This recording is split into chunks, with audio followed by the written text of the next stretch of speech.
I just wanted to encourage moms out there to treat their child's fever in the best way they believe they can.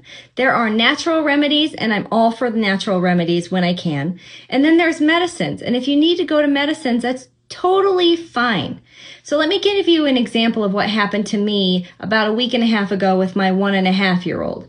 So he woke up from his nap. He was very hot, very fussy, very clingy. And I checked his temperature and it was 100.5. And I thought, well, that's not too high. I'm just going to do the natural side. So what I did is I got socks and I soaked them in cold water, wrung them out, and then put them on his feet. And then I put warm, dry wool socks on top of those socks to keep his feet contained in that cool. And what happens is it draws out the fever. And this has worked for this exact same kid before. About 2 or 3 months ago, he had a fever, and this is what I did, and it dropped his fever immediately. Totally new kid. 15 minutes later, he felt great. Well, this time it didn't work. 45 minutes later, he's still clinging, he's holding on, just fussing and crying, and he ends up throwing up.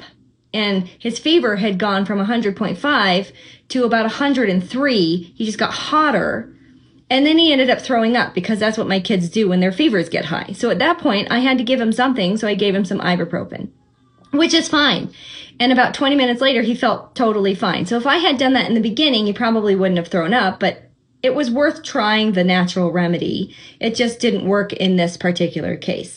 The one thing that I do want to say is the pain and fever dosing guide for infants and children that my sister and I created, we're both pharmacists and mothers, has exact dosing for your kids. So my child is under 2 and he's under 24 pounds, which means on the dosing chart of acetaminophen or ibuprofen, it says ask a doctor for the dose. Well, that doesn't mean you can't dose it. It just means that you need to find the dose based on their weight because the table doesn't have their weight on the table.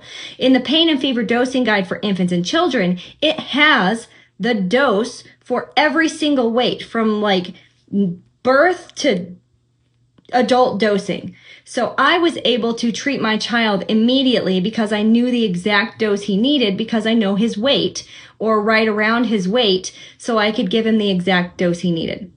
So I just wanted to encourage you as moms, dads, caregivers, that it's okay to do natural and it's okay to do medicine. Do what it takes to take care of your child.